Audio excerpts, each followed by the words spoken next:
کرم کی کیا بات مولا تیرے۔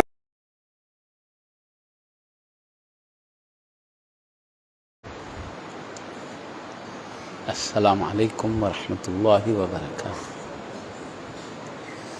الحمد للہ رب العالمین وصلی اللہ علی سید الانبیاء والمرسلین وعلی جمیع الانبیاء والمرسلین وعلی الملائکۃ المقربین وعلی آلہ واصحابہ اجمعین۔ ان اللہ وملائکتہ یصلون علی النبی یا ایہا الذین آمنوا صلوا علیہ وسلموا تسلیما۔ اللہم صلی وسلم وبارک علی حبیبک سیدنا محمد وعلی آلہ واصحابہ اجمعین۔ تقدس نام حضرت احمد بن اودھ با احیاء القبلہ، صدر انتظامی کمیٹی مسجد مدینہ مسجد اور صدر کمیٹی اہل سنت و جماعت محبوب نگر، ادام اللہ فیضم العالیہ، جمیع معزز مکرم علماء کرام، وارثین علوم مصطفیٰ صلی اللہ علیہ وسلم و بزرگان ملت دامت برکاتہم العالیہ، قابل قدر جمیع سامعین کرام حفظہم اللہ تعالی۔ ہم پر اللہ پاک کا بے حد احسان ہے کہ اس نے ہمیں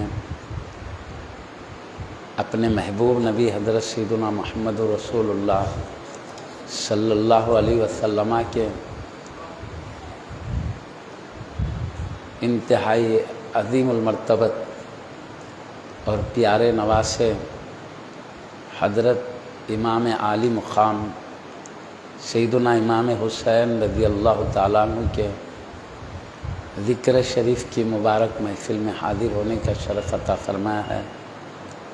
ہم کو اپنے پاک پروردگار کے ایک ایک انعام پر شکر گزار رہنا چاہیے۔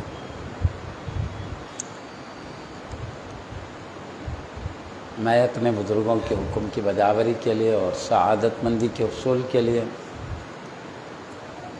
کچھ ذکر شریف حضرت سیدنا امام حسین رضی اللہ عنہ کا عرض کر کے، اور جیسا کہ ابھی ہمارے خطیب جلیل دامت برکاتہم العالیہ نے فرمایا، فضائل یوم عاشوراء بھی بیان کیا جانا ہے۔ اس میں مختصر ذکر میں عرض کر کے اپنی بات سمیٹ لیتا ہوں۔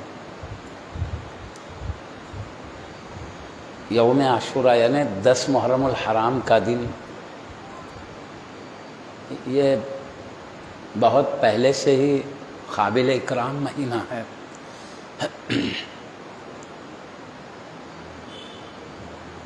محرم شریف، رجب شریف اور ذوالقعدہ، ذوالحجہ، یہ 4 مہینوں کو حرمت والے مہینے قرار دیے گئے ہیں، بلکہ ایام جاہلیت میں بھی جبکہ اسلام ابھی لوگوں میں نہیں پھیلا تھا، حضرت سیدنا عیسیٰ علیہ السلام کے بعد سے،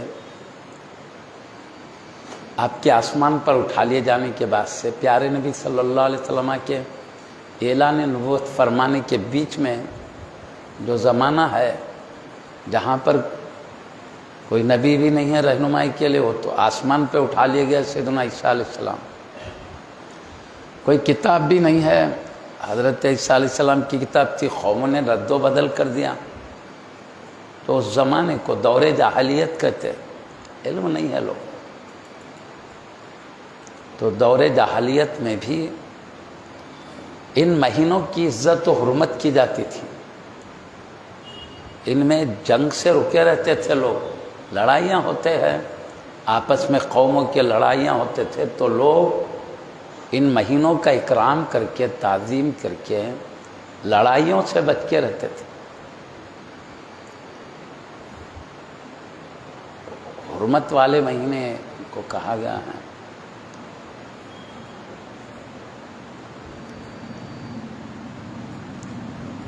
اب اس کی عظمتیں اور خوبیاں احادیث شریفہ میں آئی ہے، خاص طور پر 10 محرم الحرام کے بارے میں پیارے نبی محمد رسول اللہ صلی اللہ علیہ وسلم نے دیکھا کہ اس دن میں 10 محرم الحرام کو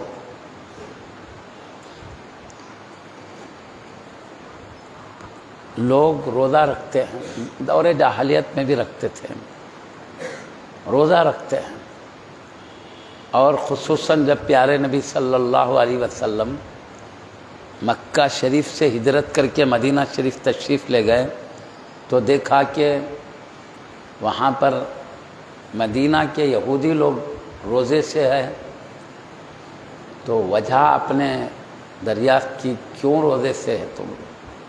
تو انہوں نے کہا اللہ تعالیٰ نے اس دن حضرت سیدنا موسیٰ علیہ السلام کو ان کی قوم بنی اسرائیل کے ساتھ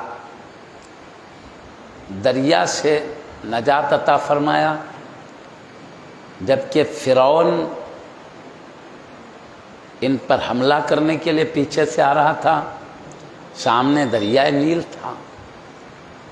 تو حضرت موسیٰ کلیم اللہ علیہ السلام اللہ کی طرف سے وحی ہوئی، عصا مارو سمندر پر، تو آپ نے کہا عصا مارا اس پہ، تو سمندر میں 12 راستے پیدا ہو گئے، یعنی پانی اوپر کو اڑ گیا، بیچ میں سے راستے بن گئے، 12 راستے بنے جملہ۔ کیونکہ بنی اسرائیل یعقوب علیہ السلام کے بیٹوں کو بنی اسرائیل کہتے ہیں۔ اسرائیل یعقوب علیہ السلام کا عبرانی زبان کا نام ہے، اسرا بولے تو عبد بندہ، ایل بولے تو اللہ، اسرائیل کا معنی عبداللہ، عبرانی زبان میں اسرائیل اللہ کا بندہ ہی معنی نکلتے ہیں۔ یہ حضرت سیدنا یعقوب علیہ السلام کا نام ہے۔ بنی بولے تو بیٹے ہیں، بنی اسرائیل یعنی عبداللہ کے بیٹے ہیں، عبداللہ اسرائیل عبرانی زبان کا لفظ، یعقوب علیہ السلام کا نام۔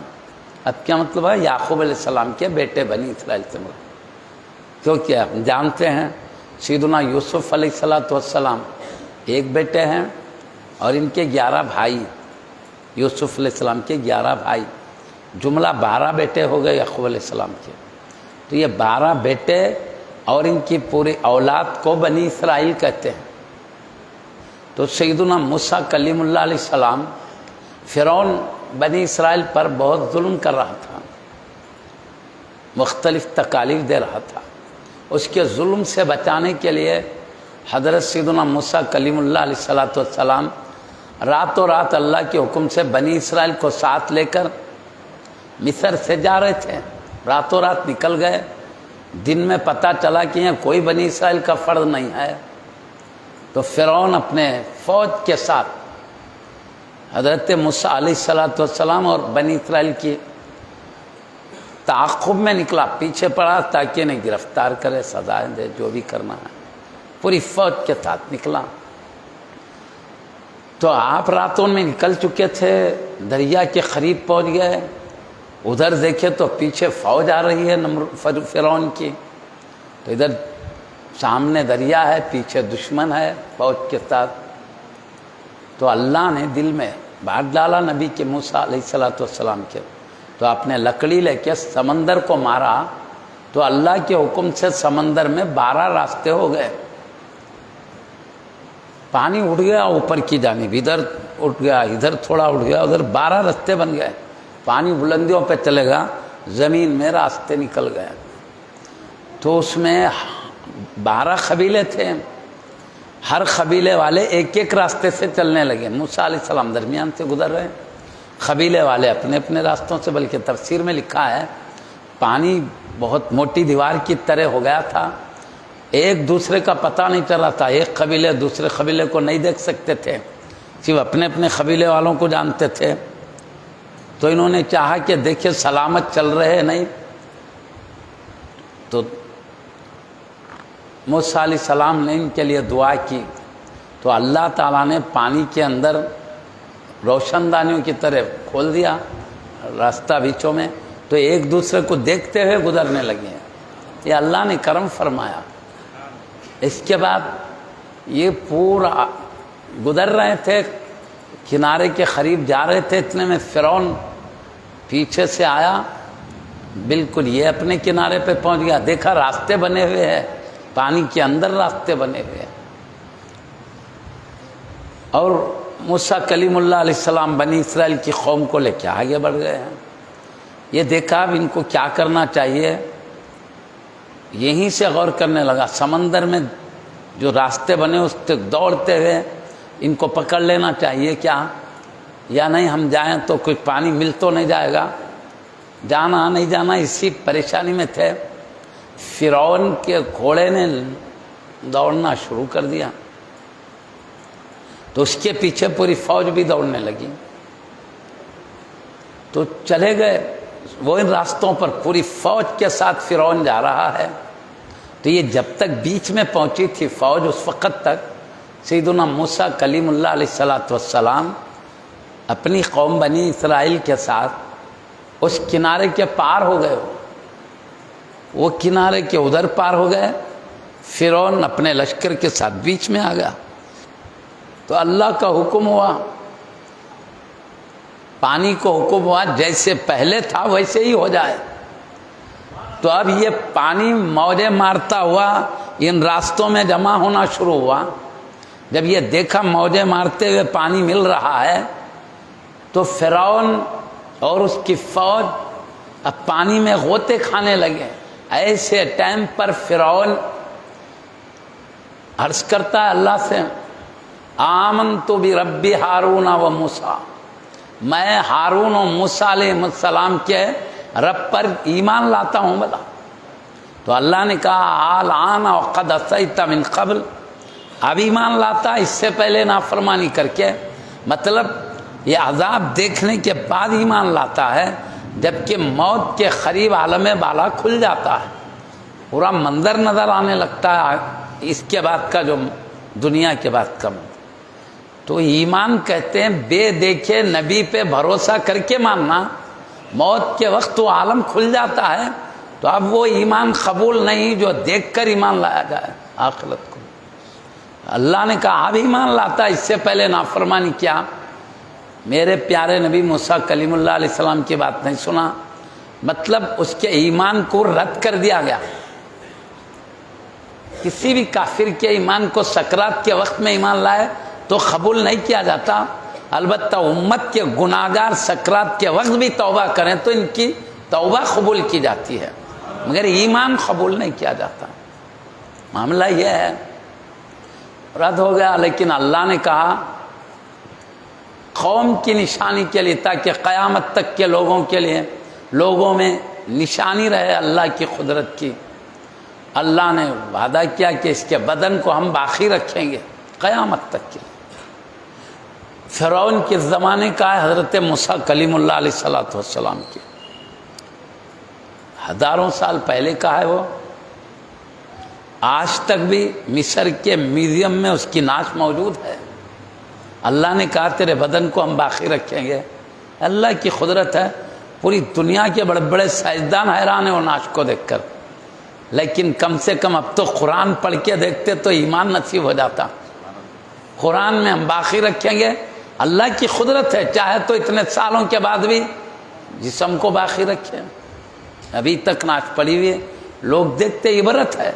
ایک زمانہ تھا اللہ نے بادشاہت دیا، ملک دیا، تو اس کے بندوں پر ظلم کرتا رہا، سرکشی کرتا رہا، اللہ کی باتیں جو نبی کے ذریعے سے انکار کرتا رہا، لیکن آج بے کس و بے بس پڑا ہے، ساری بادشاہت ختم ہو گئی، آج بے بسی کی حالت میں ہے، تو دنیا والوں کے لیے عبرت ہے۔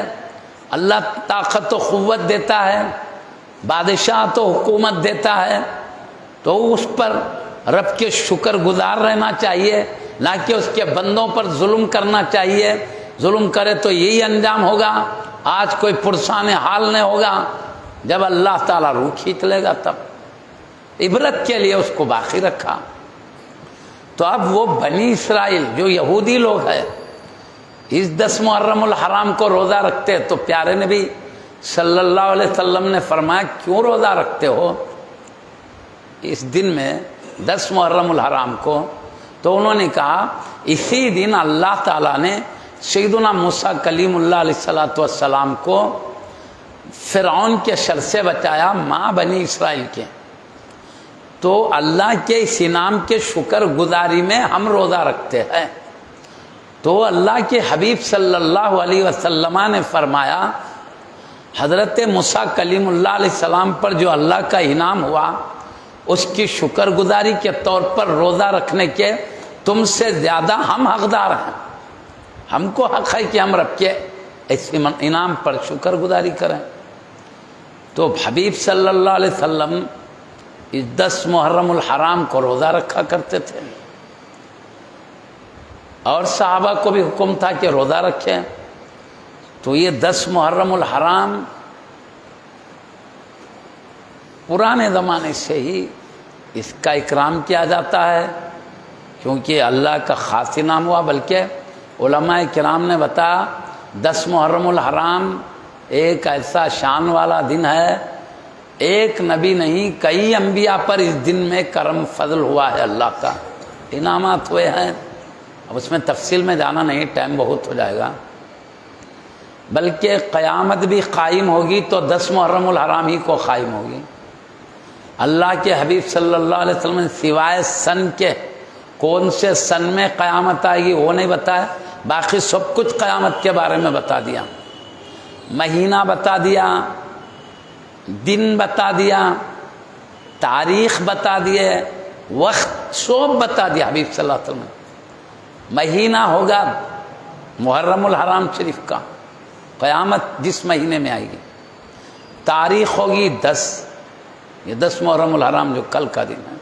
بلکہ ہمارے مذہبی اعتبار سے جیسے سورج ڈوب گیا تاریخ بدل جاتی ہے۔ سورج ڈوبتے ہی 9 محرم آج کا ختم ہوا، سورج ڈوبتے ہی 10 محرم شروع ہو چکا۔ یہ 10 محرم کی رات ہے، دن میں 10 محرم کا دن ہوگا، 10 محرم میں ہے اس وقت، اس لحاظ سے مذہبی اعتبار سے۔ اب یہ سرکاری لحاظ سے 12 بجے کے بعد تاریخ بدلتی ہے، ابھی 12 بجے گی تاریخ بدلے گی، لیکن یہ مذہبی اعتبار سے کیا ہے، چاند جیسے سورج ڈوبا تاریخ بدل جاتی، اس لیے ہم رمضان شریف چاند دیکھتے رمضان وقت شروع ہوگا نہیں بولتے ہیں، وجہ وہی ہے۔ ذی الحجہ کا مہینہ شروع ہوگا چاند دکھتے ہی بولتے ہیں، سورج ڈوبتے چاند نظر آتا ہے، اس کو یہی کہتے نا۔ اس لحاظ سے یہ 10 محرم الحرام ہی ہے، سمجھیے۔ تو اس میں بڑے بڑے واقعات پیش آئے، حتیٰ کہ قیامت بھی ہوگی تو محرم الحرام میں ہوگی، اس کی 10 تاریخ کو ہوگی، پھر دن جمعہ کا ہوگا، پیارے نبی صلی اللہ علیہ وسلم نے بتایا۔ وقت کیا ہے، جمعہ کی نماز سے لے کر عصر کی نماز کے درمیانی وقت میں قیامت قائم ہوگی، یہاں تک بتایا۔ صرف سن نہیں بتایا، سن نہیں بتایا، البتہ سن بتانے کی بجائے آثار قیامت بتائے، کب آئے گی قیامت، نشانی کیا ہوگی وہ بتائے۔ نشانی کانا دجال نکلے گا جو خدائی دعویٰ کرے گا، اس کو کئی لوگ خدا مانیں گے، خصوصاً یہود کثیر تعداد میں اس کو خدا مانیں گے، بلکہ ابھی سے انتظار میں لگے آنے کی۔ یاجوج ماجوج ایک قوم ہے، وہ بھی انسانی ہے، مگر وہ انسانوں کو کھا جانے والی قوم ہے۔ ان کو 2 پہاڑوں کے بیچ میں تھوڑا راستہ تھا، ادھر سے نکل کیا کہ ادھر کے انسانوں کو لوگ کھا جاتے تھے۔ تو ایک بادشاہ نے کیا کیا، لوگوں کے مارے دو پر اس کو پورا بیچ کا حصہ بند کر دیا، شیش پگھلا کے اس میں پوری دیوار بنا دیے، 2 پہاڑوں کی بلندی تک پہنچا ہے، جس کی وجہ سے ادھر سے ادھر آ نہیں سکتے وہ لوگ۔ لیکن جب قیامت کا دن قریب آ جائے گا اس وقت وہ لوگ وہ راستے کو نکال کے ادھر آ جائیں گے، آ کے سب لوگوں پر ظلم کرنا شروع کریں گے۔ وہ بڑی بھاری قوم ہے، لاکھوں کی تعداد میں، خالی ایک دوستوں کی ٹکڑی نکلے گی تو ایک تالاب پہ پہنچیں گے تو پورا تالاب پی جائیں گے، اتنی کثیر تعداد ہوگی۔ دوستوں کی ایک ٹکڑی کا یہ حال ہوگا تو پوری قوم کا کیا حال ہوگا، ان کے پوری جماعت کا۔ یہ ہے بڑی قوم ہے، وہ لاکھوں کی تعداد میں ہے۔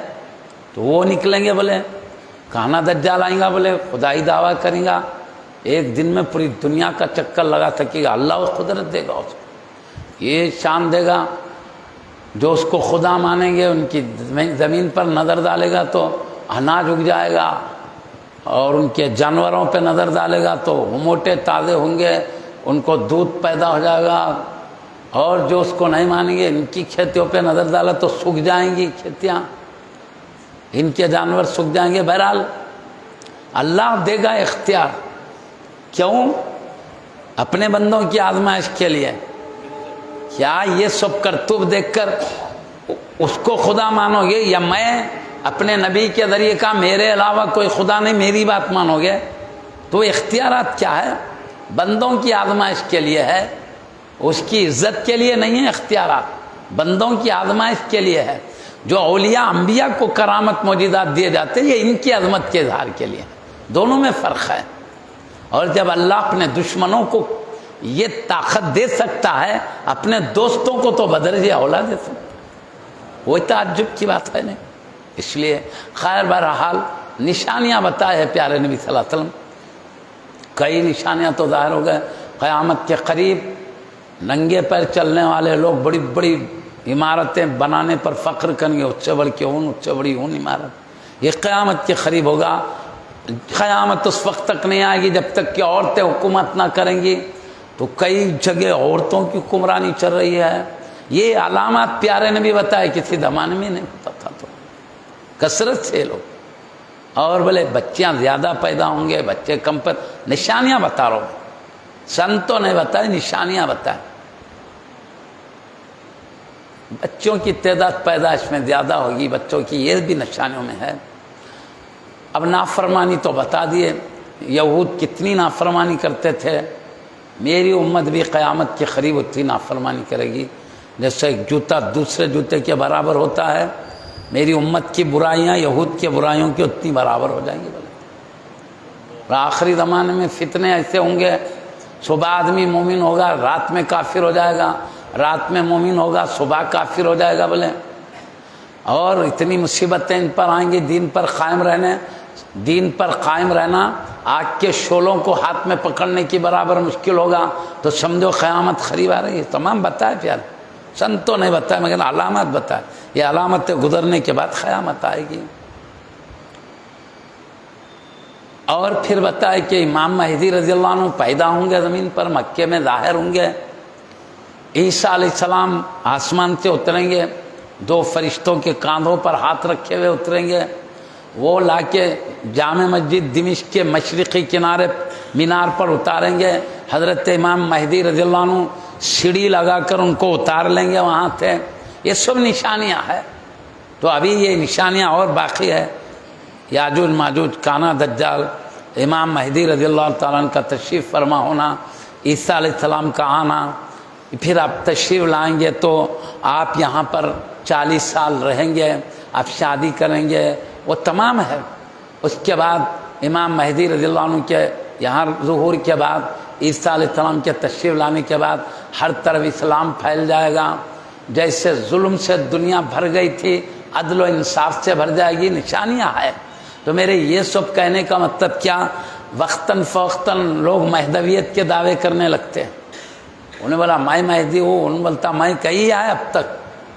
تو بھائی پیارے نبی یہ سب نشانیاں بتا دیے ہیں، اپنے عقیدے کی حفاظت کے لیے میں وہ بھی ذکر کر رہا ہوں، تاکہ اسی دین کے لیے امام حسین رضی اللہ عنہ شہادت پائیں، تاکہ امت کا دین و ایمان سلامت رہے۔ اسی مناسبت سے میں عرض کر رہا ہوں، دین پاک کی حفاظت، کیونکہ آخری زمانے میں ایسا ہوگا یہی نشانی ہے امام مہدی رضی اللہ عنہ تشریف لائیں گے، ظلم ختم ہو جائے گا، امن آئے گا، اسلام آئے گا۔ ابھی اسلام ہی نہیں آیا، ظلم ہی چل رہا ہے، ابھی گمراہیاں چل رہے ہیں، تو امام مہدی کہاں سے آئیں گے؟ امام مہدی آئے تو پھر یہ سب بند ہو جاتا تھا، اب تک ختم ہو جاتا تھا۔ پھر وہ آتے تو عیسیٰ علیہ السلام بھی تشریف لاتے، اور وہ ایسے ٹائم کانا دجال بھی نکلا ہوگا، یاجوج ماجوج بھی ہوگا، نہ یہ ہے نہ وہ ہے۔ کوئی بولے میں مہدی ہوں، بولے تو ہو جاتا کیا جی؟ تو خیر بہرحال نشانی بتائے سب ہوگا، ہر طرف اسلام عام ہوگا، کوئی بھی کافر نہیں رہے گا۔ یہ جتنے عیسائی سب ایمان لا لیں گے، پھر عیسیٰ علیہ السلام آ کے وہ کانا دجال کو مار ڈالیں گے۔ آپ کی بد دعا سے یاجوج ماجوج کو اللہ ختم کر دے گا۔ پھر بڑے پرندے اونٹ کی طرح گردنیں ہوں گی وہ پرندوں کی، یاجوج ماجوج کے ایک ایک آدمی کو لے جا کے دور گھڑے میں ڈال دیں گے، پوری پھر دنیا ان سے پاک صاف ہو جائے گی، مگر ان کے ناشوں کی وجہ سے بدبو ہوگی۔ عیسیٰ علیہ السلام دعا کریں گے، اللہ تعالیٰ تیز طوفانی پانی برسائے گا، تو پانی سے یہ سب بدبو ختم ہو جائے گی، پانی بہا کے لے جائے گی۔ یہ تمام باتیں بتا دیے گئے۔ پھر ایک ہوا چلے گی قیامت کے بالکل قریب، وہ ہوا مومن کو لگے گی تو اسی ہوا سے ختم ہو جائے گا۔ پیور خالص کافر دنیا میں رہیں گے، کوئی بھی کلمہ پڑھنے والا نہیں رہے گا، یہ ہوا سے ختم ہوں گے، تب قیامت نافذ ہوگی۔ بولے تو کسی مومن پہ قیامت نہیں آئے گی، وہ تو ہوا سے ختم ہوں گے، خالص کوئی اللہ کا نام لینے والا نہیں ان پر آئے گی۔ بولے مطلب اسلام پھیل جائے گا امام مہدی رضی اللہ عنہ کے ظہور کے بعد، عیسیٰ علیہ السلام کے تشریف لانے کے بعد کفر ختم ہوگا۔ پھر عیسیٰ علیہ السلام وصال فرمائیں گے 40 سال کے بعد، نکاح بھی فرمائیں گے، یا 40 سال رہنے کے بعد وصال فرمائیں گے، امام مہدی رضی اللہ عنہ پردہ فرمائیں گے، تو پھر بعد میں قوم پھر کفر کرنے لگے گی، پھر اسلام کفر بڑھے گا۔ کب؟ ان کے بعد۔ تو یہ تمام واقعات ہوں گے، اور قیامت کا جو دن ہوگا تو سورج ہمیشہ مشرق سے نکل کے مغرب کو ڈوبتا ہے، لیکن اللہ اس کو اجازت نہیں دے گا ڈوبنے کی۔ ہر وقت ڈوبتا ہے تو عرش کے نیچے سجدہ ریز ہوتا ہے، اب اجازت نہیں ملے گی تو سجدہ ریز نہیں ہو سکے گا، ادھر سے طلوع کرے گا مغرب کی طرف۔ جیسے مغرب سے طلوع کرے گا توبہ کا دروازہ بند ہوگا، اس کے بعد جو بھی کافر ہے ایمان لائے گا، لیکن وہ ایمان نہیں قبول کیا جائے گا، مغرب سے سورج نکلتے ہی توبہ کا دروازہ بند ہو جائے گا۔ یہ پیارے نبی صلی اللہ علیہ وسلم نے نشانیاں بتائے ہیں، یہ نشانیاں ہیں۔ تو قیامت تو نہیں بتائے نشانی، تو اب یہ بتائے ہیں 10 محرم الحرام کو جمعہ اور عصر کے بیچ میں قیامت آئے گی، اتنی بات پکی ہے۔ اس سے بھی 10 محرم الحرام کی عظمتوں کا پتہ چلتا ہے، اور کئی اہم واقعات انبیاء کرام پر اللہ کی نوازشات کے 10 محرم الحرام کو ہوئے۔ اس لیے عاشورے کا دن قابل اکرام ہے۔ پیارے نبی محمد رسول اللہ صلی اللہ علیہ وسلم نے ارشاد فرمایا، چونکہ یہ محرم الحرام کا روزہ یہود لوگ رکھتے ہیں، ہم بھی 10 محرم الحرام کو اس لیے رکھیں گے، اللہ نے موسیٰ علیہ السلام پر انعام فرمایا، دشمنوں سے بچایا ان کے ساتھ قوم کو۔ لیکن چونکہ یہود بھی رکھتے ہیں، ہم بھی اسی دن رکھیں گے، انہوں بھی اسی دن رکھیں گے، مشابہت نہ ہو جائے ان سے، اس سے بچنے کے لیے پیارے نبی نے فرمایا آئندہ جب محرم آئے گا تب سے ایک دن آگے اضافہ کر لیں، پہلے اضافہ کر لینے، 10 کے ساتھ 9 کو بھی ملا لیں، حکم دیا کہ 9 کو بھی ملا لیں۔ اس کے بعد پیارے نبی صلی اللہ علیہ وسلم وصال شریف فرمائے، اس کے بعد صحابہ کرام رضی اللہ عنہ اجمعین کو نصیحت تھی کہ 10 محرم الحرام کے ساتھ 9 محرم الحرام کو ملا لیا جائے، اس لیے صحابہ کرام رضی اللہ عنہ اجمعین کے زمانے سے 10 محرم الحرام کے ساتھ 9 محرم الحرام کو بھی ملانے کا سلسلہ شروع ہوا۔ لیکن پہلے یہ روزہ واجب تھا محرم الحرام کا، لیکن اللہ نے جب سے رمضان مبارک کے روزے فرض کیے تو یہ محرم کے روزے کی فرضیت ختم ہو گئی، اب وہ فرض باقی نہیں رہا بلکہ اس کا استحباب باقی رہ گیا، یعنی جو روزہ رکھے گا اعلیٰ مقام پائے گا، بلند درجات پائے گا، اس کے ثواب کی بہت بڑی فضیلتیں آئی ہے 10 محرم الحرام کے روزے کی، کیونکہ یہ فضیلت والا دن ہے، شرف والا دن ہے، اس لیے